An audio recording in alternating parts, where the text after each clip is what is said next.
গোপাল স্যারের জয় হোক, জয় হোক, জয় হোক। গোপাল স্যারের জয় হোক, জয় হোক, জয় হোক। গোপাল স্যারের জয় হোক, জয় হোক, জয় হোক। গোপাল স্যারের জয় হোক, জয় হোক, জয় হোক। গোপাল স্যারের জয় হোক, জয় হোক। নমস্কার দিদি ভাই, এইবারে আপনাদের গ্রামে আপনাদের পাশে আমি ভোটে দাঁড়িয়েছি। আমি আশা করছি আপনারা এইবারে আমাকে ভোট দিয়ে জিতিয়ে দেবেন। আচ্ছা, এই যে দিদি ভাই, এইবারে যদি ভোটে আমি জিততে পারি, অবশ্যই আপনাদের গ্রামে যা সমস্যা আছে আমি সব মিটিয়ে দেবো। কি বললেন নেতাজি? আপনি সব সমস্যার সমাধান করে দেবেন? তাহলে কিন্তু আমাদের গ্রামে তিনটে বড় সমস্যা আছে। ঠিক আছে, বলো তোমাদের গ্রামে কি কি সমস্যা আছে। আচ্ছা নেতাজি, আমাদের গ্রামে 1 নম্বর সমস্যা হলো আমাদের গ্রামে না কোনো টিউবওয়েল নেই। ঠিক আছে, দাঁড়াও।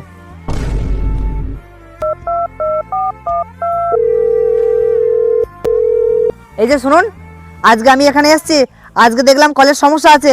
আজকের মধ্যেই যেন গ্রামে কল বসে যায়, না হলে কিন্তু আমার থেকে খারাপ কেউ হবে না বলে দিচ্ছি, ঠিক আছে? আর 2 নম্বর সমস্যা হলো আমাদের গ্রামে কোনো কারেন্টের ব্যবস্থাই নেই। এই গ্রামে কারেন্টের যা যা সমস্যা আছে কালকের মধ্যেই যেন সব সমাধান হয়ে যায়, ঠিক আছে?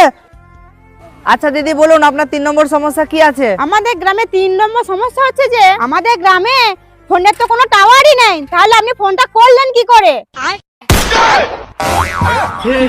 हे प्रभु हे हरि राम कृष्ण जगन्नाथ प्रेमानंद ये क्या हुआ?